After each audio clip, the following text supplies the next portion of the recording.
কোথাও গিয়ে কি ইউনাইটেড স্টেটস অফ আমেরিকার এই টানাপোড়েনটা, কারণ ডোনাল্ড ট্রাম্পের হঠকারী সিদ্ধান্ত, অনেকগুলো সংগঠন থেকে বেরিয়ে আসার একটা সিদ্ধান্ত ডোনাল্ড ট্রাম্প নিয়েছেন, কোথাও গিয়ে কি এটাও ভীষণভাবে ইউনাইটেড নেশনসকে নড়বড়ে করে দিয়েছে?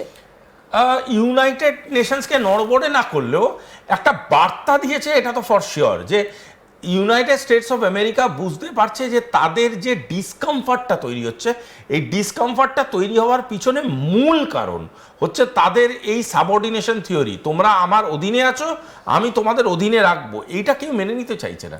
এবং আজকে তাই জন্য বিভিন্ন দেশের বিভিন্ন রাষ্ট্রীয় সংস্থার মাথায় বসে থাকা সত্ত্বেও তাদেরকে আজকে ব্যাকফুটে যেতে তারা বাধ্য হচ্ছে, কারণ বাকি দিক থেকে বুঝতে পারছে যে কর্নারিং প্রচণ্ড চার। আরেকটা কথা বোঝাটা খুব দরকার, ইউনাইটেড নেশনস কিন্তু মানে এমন কোনো অর্গানাইজেশন নয় যে অর্গানাইজেশনটার কাছে কোনো খবর থাকে না। ইউনাইটেড নেশনস কিন্তু ডিটেলড গভর্নমেন্টাল ইনফরমেশনকে ডিল করে একদমই। এবং এইখান থেকে আমরা এই মুহূর্তে দাঁড়িয়ে ইউনাইটেড নেশনস জানে যে ভারতের কাছে কতটা সুপার পাওয়ার রয়েছে, ভারতের আর্মির কতটা দক্ষতা, বা ভারত এই প্রতিরক্ষা খাতে কতটা এগিয়ে গিয়েছে।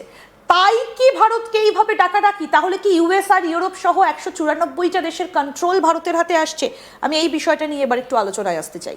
এটা কন্ট্রোল আসা না, মানে কন্ট্রোল আসার ব্যাপারটা খুব, ভারতবর্ষ কোনোদিনই কোনো দেশের কন্ট্রোল হাতে রাখতে চায় না, এটা ভারতবর্ষের নিজস্ব পলিসির মধ্যে পড়ে না, এবং ভারত এগুলো নিয়ে কোনো চর্চাও করে না। ভারতবর্ষ যেটা চায় সেটা হচ্ছে একটা স্টেবিলাইজেশন, যে একটা সব দেশ নিজের নিজের ভ্যালু পাক, সব দেশ নিজের নিজের একটা অধিকার নিয়ে বাঁচুক, এবং সব দেশ অন্য দেশ যাতে শান্তিপূর্ণভাবে বাঁচে সেই পরিস্থিতি তৈরি করুক। এই পরিস্থিতি তৈরি করার পিছনে সবথেকে বড় আঘাত হয়ে দাঁড়ায় সেই কিছু সুপার পাওয়ার, যারা সোকল্ড সুপার পাওয়ার, যারা নিজেদেরকে মনে করে যে আমরা যা চাইবো পৃথিবী সেভাবে করবে, অথচ তাদের নিজস্ব মিলিটারি ইতিহাস যদি ঘাটা যায়, জীবনে একটাই লড়াই লড়েছে, সেটাও গর্তে ঢুকে মরেছে। আমি জানি না, হতে পারে গর্তে ঢুকে মারা গেছে, কিন্তু তার পরবর্তীকালে যেটা আমরা দেখেছি, বাকি জায়গায় গিয়ে উইক পলিটিক্যাল স্টেটাসগুলোকে ইউটিলাইজ করে টেরিটোরিয়াল কবজা করেছে। এই লোকগুলোকে আমি কেন মেনে নেবো? এদের কথা নিয়ে আমি কেন শুনবো? আজকে ভারতবর্ষের শান্তির প্রতীক, ভারতবর্ষ এমন একটা দেশ কোনোদিন কাউকে নিজস্ব অ্যাটাক করেনি, কিন্তু যে লড়াইগুলো লড়েছে, আজকে ধরুন 61, 62, 70, 71, কার্গিল, অমুক তমুক, যত যা লড়েছে, ভারতবর্ষ কিন্তু এভিডেন্সিয়ালি সেখানে তাদের স্ট্র্যাটেজিক স্ট্যান্ডটা বুঝিয়েছে। সুতরাং Bharatvarsha has its military experience. আমি মিলিটারি এক্সপিরিয়েন্স কখন বলবো? যখন দুজনের সাথে মুখোমুখি লড়াই হবে, যখন দুজনের সাথে একটা কনফ্লিক্টে জড়াবে। এটা কিসের কনফ্লিক্ট? তাহলে কি ইউনাইটেড নেশনসের সিকিউরিটি কাউন্সিল কোথাও একটা এসসিও কে ভয় পাচ্ছে? কারণ নেটোর ওপর থেকে আস্তে আস্তে ভরসা হারিয়ে যাচ্ছে। ডোনাল্ড ট্রাম্পের বিভিন্ন কথা, তারাই যেটা সব থেকে যারা বেশি অর্থ দেয় এই কাউন্সিলগুলোকে, ডোনাল্ড ট্রাম্প এখন বলছেন যে তিনি আর অর্থ দেবেন না। তাহলে কি কোথাও গিয়ে এবার এসসিও মুখী হচ্ছে পুরো বিষয়টা? তাই কি এই ভাবনা হচ্ছে, এটা অস্বীকার করার জায়গা নেই, তবে এসসিওই মুখী হচ্ছে এটা বলাটা একটু ডিফিকাল্ট। তার কারণটা হলো, এসসিও, দেখুন, এসসিওর মধ্যে বহু রকমের অবজেক্টিভ আছে, যেই অবজেক্টিভগুলো ইউনাইটেড নেশনসের কাছে চ্যালেঞ্জিং, এটা বাস্তব, এটা উড়িয়ে দেওয়ার কিচ্ছু নেই।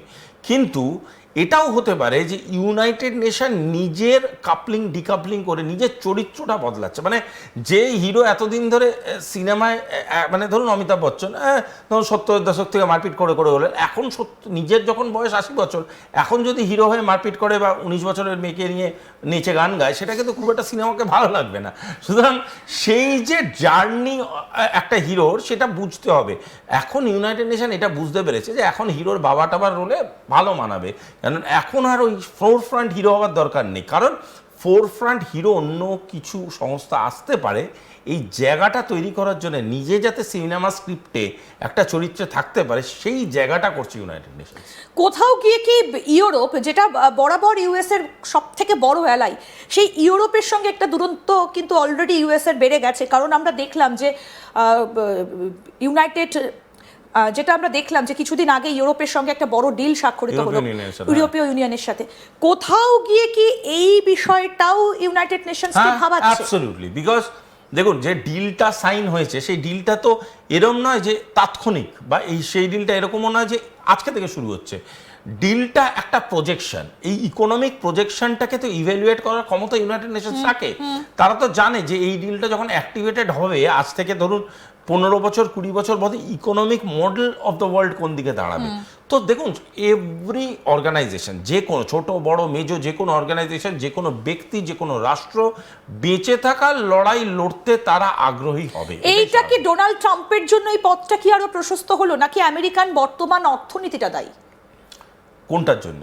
এই ইউনাইটেড নেশনসের সঙ্গে ভারতের সম্পর্ক বা ইউরোপের সঙ্গে ভারতের সম্পর্ক, এর জন্য কি ডোনাল্ড ট্রাম্প ব্যক্তিগতভাবে দায়ী, নাকি আমেরিকার বর্তমান আর্থিক অবস্থা দায়ী? এটাকে একটু ঘুরিয়ে আমি বলতে চাইছি, এটা ডোনাল্ড ট্রাম্পের হঠকারী সিদ্ধান্ত, পলিটিক্যাল যে ন্যারেটিভগুলো তৈরি করছে না, ওটা গ্লোবাল ন্যারেটিভ হতে পারে না। দেখুন, পাড়ার কাউন্সিলর যে কথাটা বলছে, আমি অল ডিউ রেসপেক্ট বলছি কথাটা বোঝানোর জন্য, পাড়ার কাউন্সিলর যে কথাটা বলছে, আপনার এমপি সেই ভাষায় যদি কথা বলতে শুরু করে তাহলে কিন্তু ডেরোগেটিভ হয়ে যাবে ব্যাপারটা।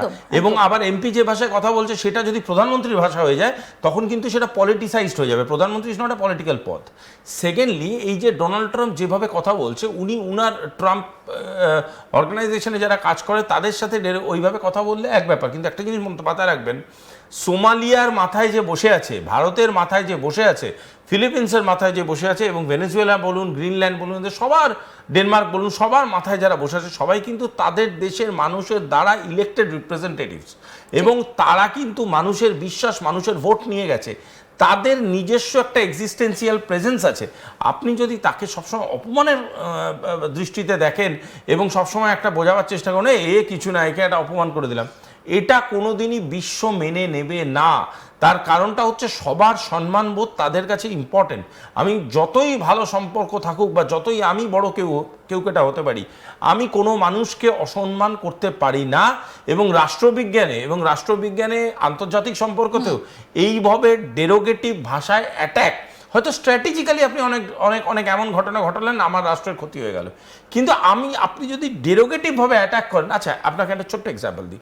এই যে অপারেশন সিন্দুর হলো, এত কিছু অ্যাটাক ফ্যাটাক হলো, আপনি কি একবারের জন্য দেখলেন ভারতবর্ষের কোনো প্রধানমন্ত্রী, ভারতবর্ষের রাষ্ট্রদূতরা, ভারতবর্ষের কেউ, হোয়াট এভার, ইভেন অপোজিশন পলিটিশিয়ানরা, কেউ কোনো ডেরোগেটিভ ভাষায় পাকিস্তানের কোনো মানুষকে কিছু বললো? পাকিস্তানের প্রাইম মিনিস্টারকে ধরুন, সোশ্যাল মিডিয়ায় হাজার লোক হাজার কথা বলে, সেগুলো কোনো ভ্যালু নেই। কোনো পদাধিকারী কোনো কথা বললো, কেন বলেনি? There is a sense of mutual respect. এই মিউচুয়াল রেসপেক্টটা রাখতেই হবে। ওরা না রাখতে পারে, ভারতবর্ষকে রাখতে হবে এদের রাষ্ট্র, কারণ আমরা দায়িত্বপূর্ণ রাষ্ট্র। আমেরিকা যখন বলছে যে আমরা দায়িত্বপূর্ণ রাষ্ট্র, আমরা অমুক করবো তমুক করবো, পৃথিবীর মানচিত্রে এতটা রেলেভেন্স আনবো, তখন তাদের এই ডিসিপ্লিনটা মানতে তারা, কখনো তারা তো বলছিলেন যে আমার গাজা স্ট্রিপ চাই। ডোনাল্ড ট্রাম্পের বক্তব্যগুলো যদি আমরা শুরু থেকে দেখি, কখনো বলছেন গাজা স্ট্রিপ চাই, মানে কি, কখনো বলছেন গ্রিনল্যান্ড চাই, কখনো বলছে কানাডাকে আর কেন অঙ্গরাজ্য করে এত খরচ বাড়ানো নিজেদের মধ্যে ঢুকিয়ে। ম্যাডাম, এইগুলো ছোটবেলায় রথের মেলা ঘুরতে গিয়ে এরকম বলতাম, বন্দুক চাই, বেলুন চাই, খেলনা চাই, ফাজলাম হচ্ছে নাকি এটা কোনো একটা? এটা আমরা কি নিয়ে কথা বলছি? রাষ্ট্রীয় পরিকাঠামো নিয়ে। একটা রাষ্ট্রপতির মতো পদ এইভাবে চলতে থাকলে কোথাও গিয়ে কি ইউনাইটেড নেশনসের মতো সংস্থাগুলো নিজের প্রাসঙ্গিকতা হারিয়ে